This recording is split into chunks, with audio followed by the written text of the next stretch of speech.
probate of his estate because he's a wealthy guy. And part of that is the listing of everyone that he enslaved. Now, Winchester's will stipulated that the 5 eldest of the enslaved population at Cragfont could not be sold.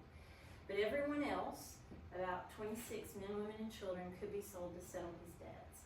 They are listed on this sheet right here, which we're only seeing part of, and they're listed by name, age, and value. This list was completed in 1828, so you can imagine this is sort of a Rosetta Stone for us. So from this we can figure out when people were born, right, what their birth year was. But if you notice those lines under some of the ages, the people that exist between a set of lines are family groups. So not only does this document give us birth years, but it also gives us relationships and family groups. So many of these people we've been able to trace into the 1870 census, which you likely know is the first census that lists people who had been formerly enslaved. So this gives us all the information that gives us a good starting point for the enslaved population. This is a bill of sale where James and George Winchester, so those are the 2 brothers, purchased a woman named Amy and her male child named Ned. And they purchased from Reason Bowie, which is actually Jim Bowie's dad, I believe. And this is probably, we can't be sure, but this is probably one of the oldest, if not the oldest, bill of sales for enslaved people in Sumner County. If you read the date there, it's 1789. So obviously we're not Tennessee yet, so it's for Sumner County, North Carolina. And you can see it up there, North Carolina, Sumner County. So important to our story is James Winchester, right? Who of course had Cragfont built. He was a Revolutionary War veteran. He goes on to be a general in the War of 1812. Didn't do so well there. Actually, didn't do very great. His career in the War of 1812 almost broke him.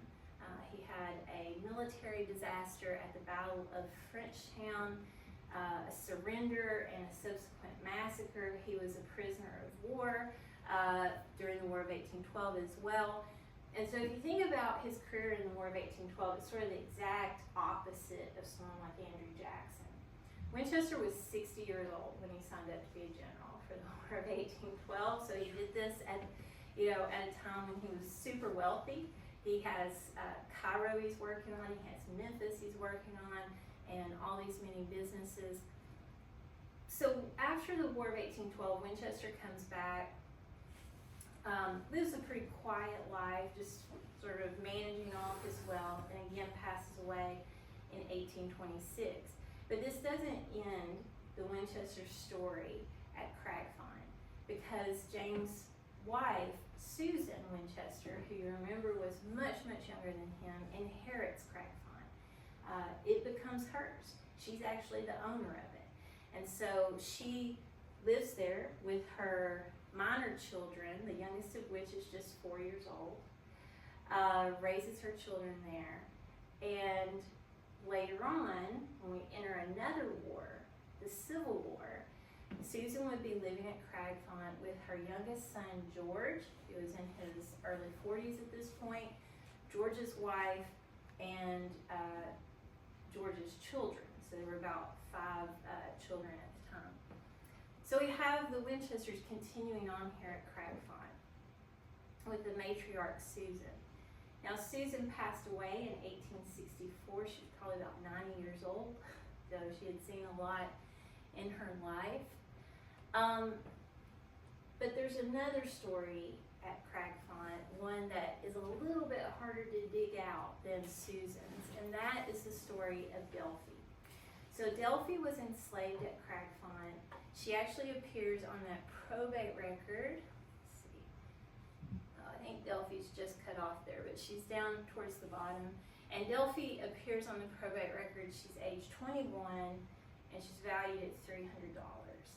And so we know that she's actually already the cook at Cragfont at this point in time.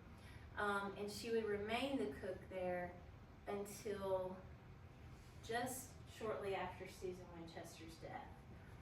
So she was, by the time Susan Winchester passed away in 1864, Delphi herself is in her early 60s.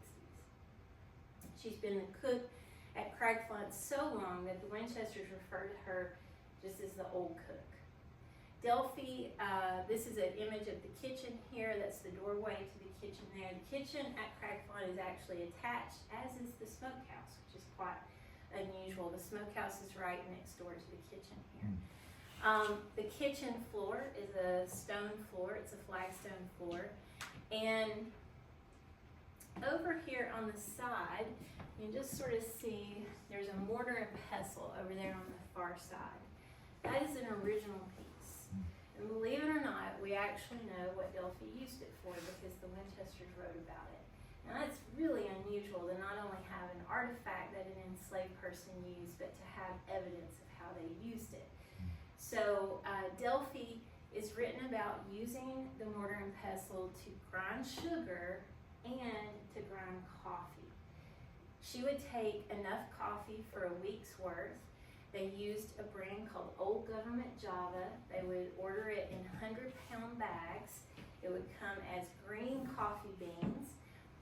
Delphi would roast those beans in the fire in a copper pan and then grind them by hand into coffee in that mortar and pestle. We don't know if that process was her choice, right? Because we know by the time she's doing this, especially by the time we get to the Civil War, we have mechanical coffee grinders. You don't have to do it in mortar and pestle anymore. So we don't know if that was her choice or if that was something that the Winchesters demanded of her. But nonetheless, we know that's how she made coffee. We also know she made a dish called frumenty. Frumenty was a dish that was not common here in Middle Tennessee. It was probably brought by James Winchester from Maryland. It's a medieval dish that's a bit like cream of wheat. It's very labor intensive to make, and the Winchesters like to have it for breakfast. So Delphi knew how to make frumenty. We also know that her biscuits were so good that a visitor to Cragfont once stated that a shrine should be built to Delphi for biscuits. But we only really know Delphi through her work, right? We don't know her through how she felt, right? And how even who her mother and father were. We're not even quite sure if she had children. So we only know Delphi through her work, but we do know her through one other thing, and that is a choice that she made. So if you remember, I said that Susan Winchester died in 1864. She's the old matriarch of the Winchester family. When she passes away, the situation at Cragfont is that her daughter-in-law Malvina was there with her. Her son George was off fighting for the Confederacy. So we can imagine the Winchesters, it's Susan Winchester, her daughter-in-law Malvina, and Susan's grandkids, plus about 25 enslaved people that included Delphi. And Susan's son, George Winchester, is off fighting in the war, leaving his mom and his wife to kind of handle Cragfont. So when Susan Winchester passes away, that now shifts all of the responsibility to her daughter-in-law, Malvina. Not long after Susan passes away, Malvina gets up just like any other morning to start her day, but she notices that the house is very quiet. She notices that no one has come in her room to fix her fire or to take her chamber pot away or to fill her wash basin. She notices that she doesn't hear footsteps going through the house at their daily chores. So she gets up from bed, having to dress herself this morning, and as she walks through the house, notices that none of the enslaved workers are at their morning chores.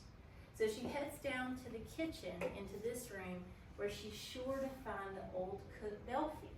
After all, Delphi spent almost every day of her adult life in this room cooking for the Winchesters.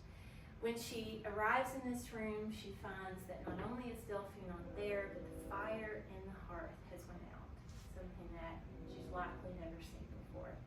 She looks out that window to where the slave cabins once stood. They're no longer there today at Cragfont, but there were 6 brick cabins. Each one was connected to the next. And she looks out that window and she notices that there is no smoke coming from the chimneys at those cabins. And so she goes out to investigate, and she finds they are all empty. All of the enslaved workers, including Delphi, who was in her early 60s, left in the middle of the night. They walked from Cragfont to a contraband camp that was being run by the Union Army in Gallatin. We don't know what happened to Delphi after this. We don't know if she survived her time in the contraband camp. We can't find her in the historical record after this time.